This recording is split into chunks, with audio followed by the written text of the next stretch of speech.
Yeah, hello and welcome to another update video about Solana. So with Solana, we are coming down further in line with Bitcoin as well. Found support here at my target area, which was here where are we? This is the 61.8% Fibonacci level at $100. And as we dropped below that previous support, 105, the $100 level was the next support level that I gave you. This was also where the 50-day moving average is running here. And after we had a bit of a fake out here to break out of this descending broadening wedge, we popped back into the broadening descending wedge. And I told you yesterday when that happened that we can expect lower prices and probably even $100. And that happened yesterday. Is the downtrend over yet? Now, I can't tell you that yet. If we redefine here the shape of that descending broadening wedge a little bit, we can see that we're now in the middle of the wedge pretty much. We've got, yeah, pretty much 3 touch points here, like that.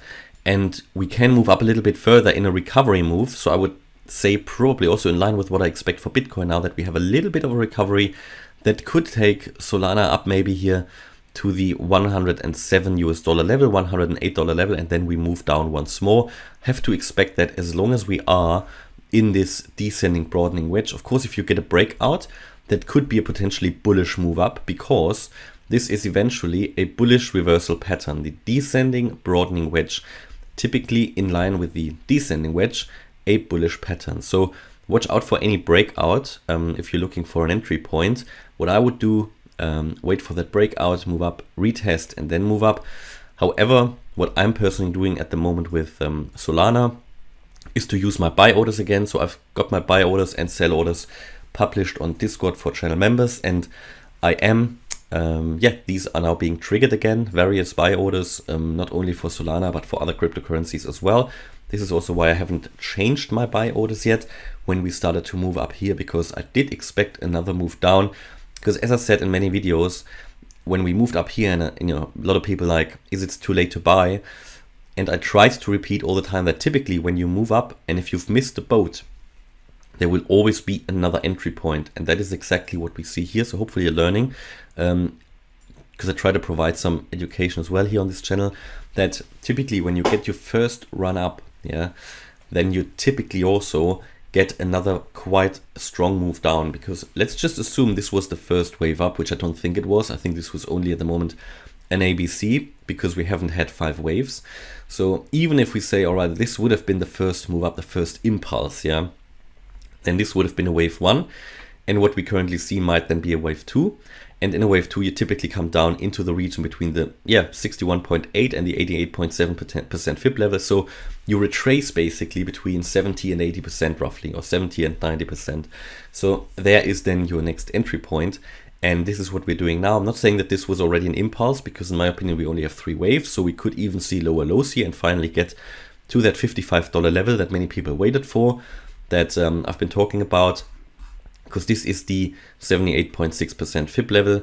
Now, I don't know if we're going to get there, but if Bitcoin's bearish scenario plays out, or it actually is a bullish scenario, but it first is short-term or medium-term bearish. And if you have a question about that, watch my Bitcoin video.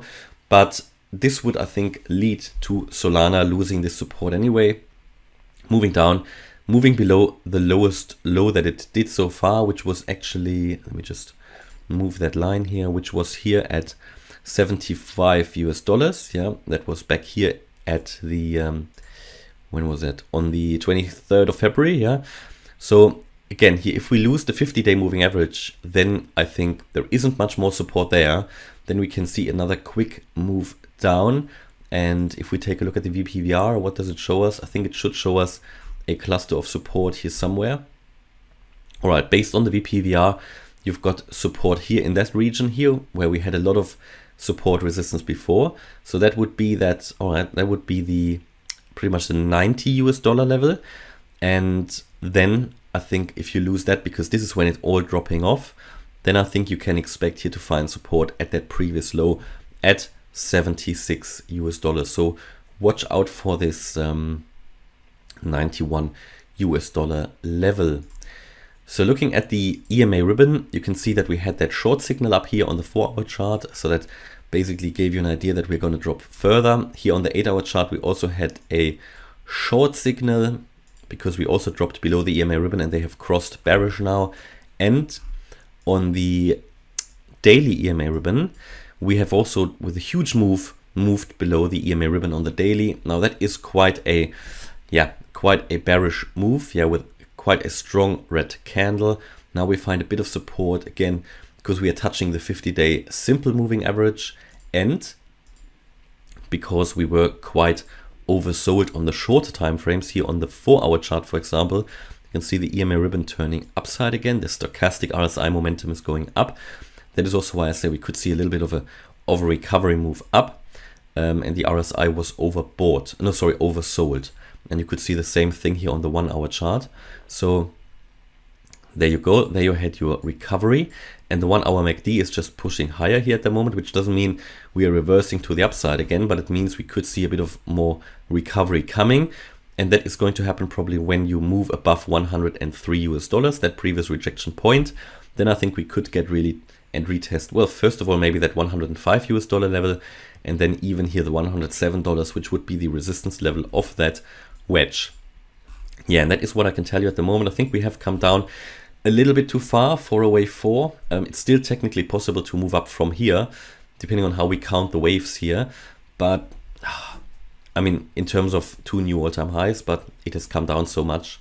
Because we could count this here as a first wave 1. This would be the wave 2. This would be the wave 3.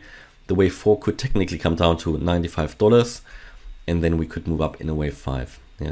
But the wave 4 is normally not coming down that much, so therefore I think that first impulse isn't going to happen, and I would even say that we could even see lower lows here. So this is currently what I see in the charts.